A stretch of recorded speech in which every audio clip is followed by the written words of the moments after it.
Bonjour à tous et merci de nous rejoindre sur Futur TV pour cette nouvelle édition de la rédaction. Voici les titres de ce journal. Calme précaire dans le secteur de la cité sportive à Beyrouth après le déploiement de l'armée. Des affrontements armés entre des groupes pro et anti-syriens ont fait un mort et 13 blessés à l'aube. Michel Sleiman estime que le Liban dispose aujourd'hui d'un gouvernement équilibré qui doit assurer à l'armée la couverture politique dont elle a besoin pour l'élaboration d'une stratégie de défense nationale. La Turquie abat un avion de chasse syrien au-dessus d'une zone de combat entre rebelles et forces du régime pour le contrôle du poste frontière de Kassab entre les deux pays. Et à suivre également dans ce journal, nouvel espoir de découvrir les restes de l'avion de Malaysia Airlines disparu il y a 2 semaines. Un satellite français a détecté ce qui pourrait être des débris. Les équipes de recherche ratissent un périmètre de 60 000 km². Calme précaire dans le secteur de la cité sportive à Beyrouth après le déploiement de l'armée libanaise. Des affrontements armés à la mitrailleuse et aux lance-roquettes ont éclaté à l'aube entre des jeunes gens armés de Tali el-Jdid et des membres du courant arabe de Shaker el-Berjaoui soutenus par les brigades de la résistance proches du 8 mars. Une personne a été tuée et 13 autres blessés lors de ces accrochages qui ont duré plus de 5 heures. Shaker el-Berjaoui a eu un parcours chaotique, d'abord militant de l'OLP. Il s'est ensuite rendu en Irak pour combattre avec les troupes de Saddam Hussein contre l'Iran, avant de rentrer au Liban où il a fait figure d'opposant à la présence syrienne, avant d'être arrêté et jeté en prison à Damas. À sa sortie, il a changé son fusil d'épaule pour soutenir le régime syrien. Le Liban a besoin d'une stratégie de défense basée sur l'armée dont l'État est l'autorité de référence. Une déclaration signée Michel Sleiman. Le chef de l'État estime par ailleurs qu'il devient urgent de mettre un terme à la crise de Tripoli. La ville du Liban Nord est ensanglantée par les affrontements confessionnels qui ont fait 27 morts et 175 blessés en 10 jours. Selon Sleiman, le Liban dispose aujourd'hui d'un gouvernement équilibré qui doit assurer à l'armée la couverture politique dont elle a besoin. Il a par ailleurs assuré qu'il allait faire de son mieux pour que l'élection présidentielle se tienne dans les délais prévus et de façon normale pour la première fois en 45 ans, pour que la démocratie au Liban serve d'exemple à tous les pays de la région. Michel Sleiman qui s'exprimait à la fin de la messe solennelle célébrée par le patriarche maronite à l'occasion du centenaire de Sainte Raf'a au couvent Saint-Joseph de Jarabta. Lors de son homélie, Marb Shararahi a appelé les responsables politiques à répondre favorablement à l'invitation du chef de l'État à reprendre la conférence du dialogue le 31 mars. Le patriarche a par ailleurs dénoncé la tentative d'enlèvement de l'évêque maronite de Baalbek et de Deir el-Ahmar, Monseigneur Semran Atalla, hier soir. Il a appelé à éradiquer le phénomène des rapts, estimant que les condamnations et les mots de soutien ne suffisent plus.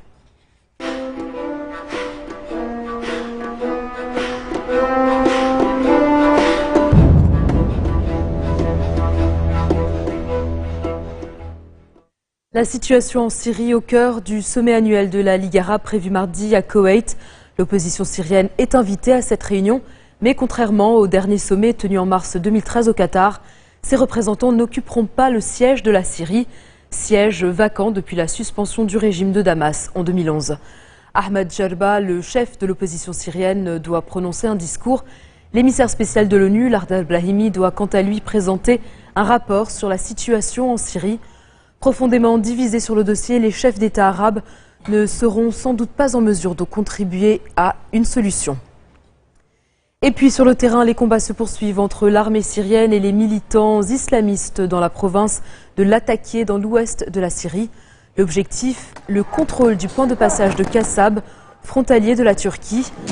La défense antiaérienne turque a d'ailleurs abattu un avion militaire qui serait entré dans son espace aérien.